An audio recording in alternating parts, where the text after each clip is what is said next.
Tak kira lah dia belah kanan ke kiri ke, tingkat atas ke tingkat bawah. Yang penting kita separatekan mereka daripada orang lelaki. Ni cara solat berjamaah. Kalau kita solat dengan imam dan sebagainya. Kalau kita solat dua orang, maka kedudukan imam dan makmum dalam keadaan macam ni. Cuma bagi mazhab Syafi'i, dia kata ada sedikit beza. Imam duduk di belakang sikit, makmum duduk di belakang sikit, agar nanti ada orang yang boleh datang, boleh duduk di belakang, dan makmum ni datang ke belakang.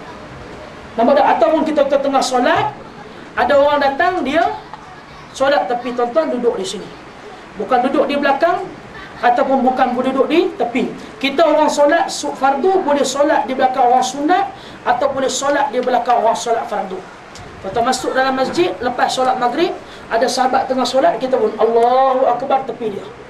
Kalau dia tengah sunat, dia teruskan solat macam biasa, kita tuan-tuan sekalian, kita solat belakang dia.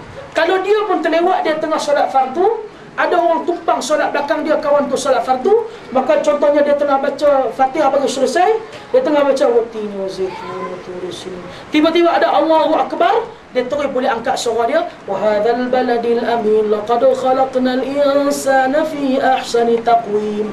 Tu cara yang diajar oleh baginda sallallahu alaihi wasallam. Tuan-tuan duduk tepi dia, cukup sekadar Allahu Akbar, dah cukup dah.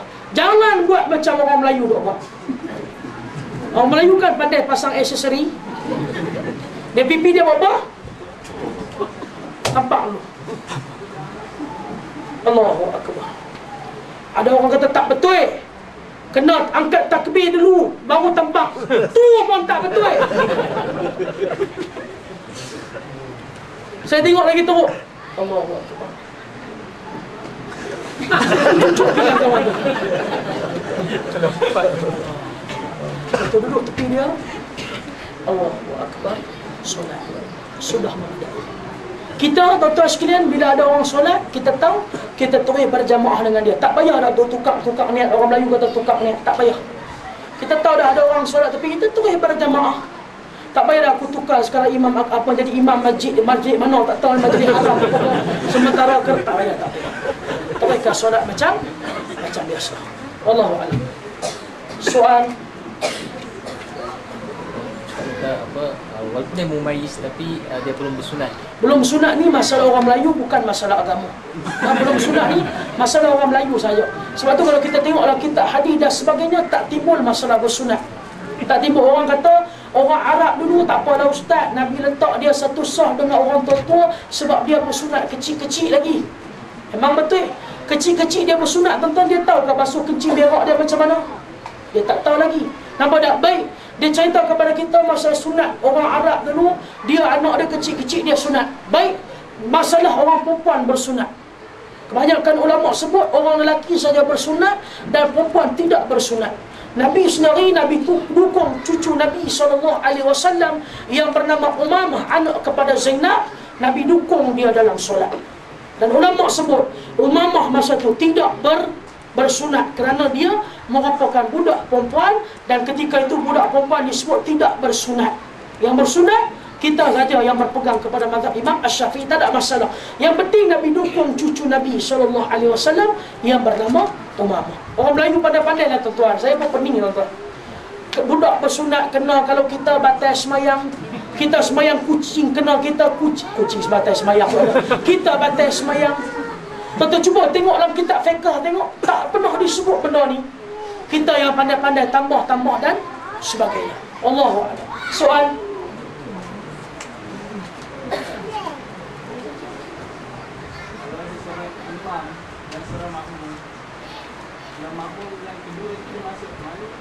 Baik, tuan-tuan, kita sebut macam tadi.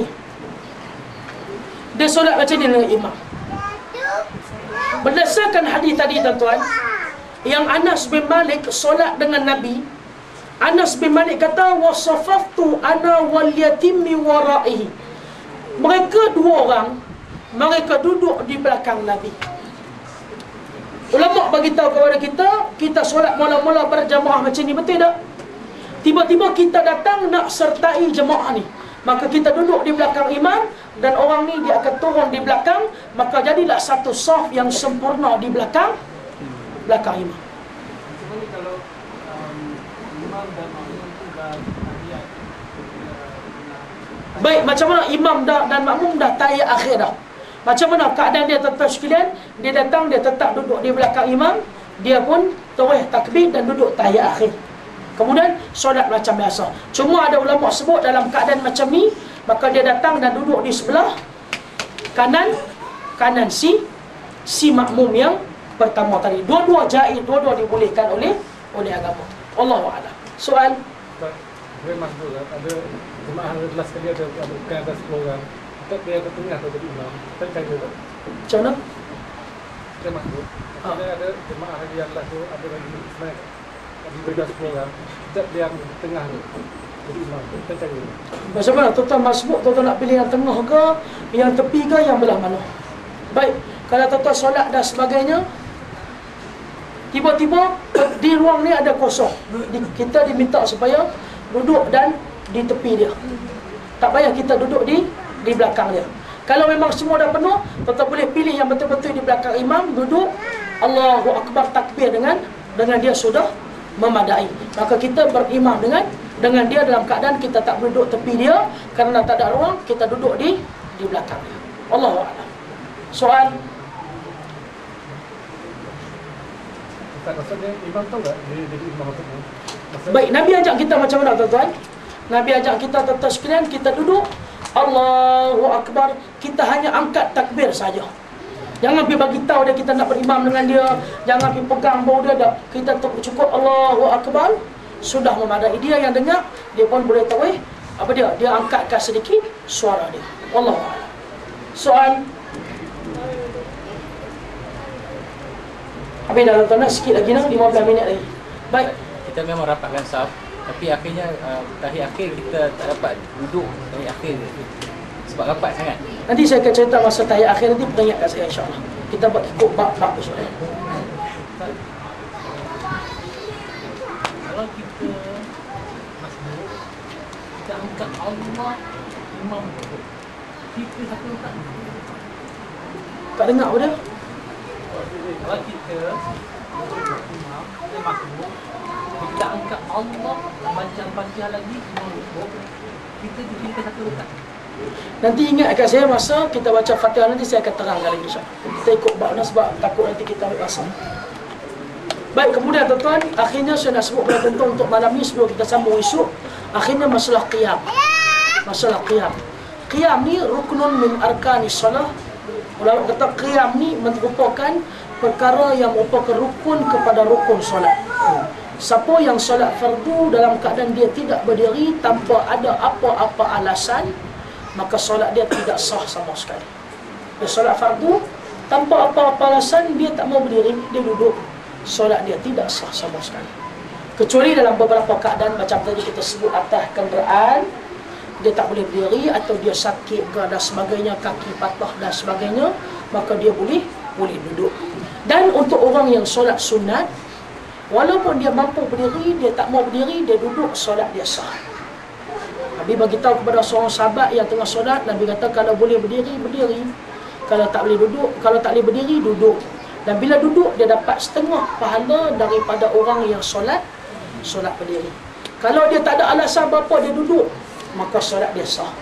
Tapi solat fardu, kalau dia tuan-tuan sekalian dia tak mau duduk, dia tak mau berdiri, dia duduk tanpa alasan apa-apa, solat dia dikatakan solat yang batil. Nabi berdiri dalam keadaan Nabi letak kedua-dua kaki Nabi. Dalam keadaan Nabi berdiri, semua orang tak sama. Maksudnya kita tahu macam mana keadaan stable kita. Kita berdiri dalam keadaan kaki kita menghadap ke arah kiblat. Kita buka macam tu pundak, kita tutup macam tu pundak. Tapi kaki kita semua menghadap ke arah kiblat. Dan kalau kita tak mampu nak berdiri, contohnya kita sakit ke dan sebagainya, ataupun kita tuan-tuan sekalian, kita berada di atas kenderaan dan sebagainya, antara cara yang Nabi ajak kepada kita, kita boleh solat atas kerusi.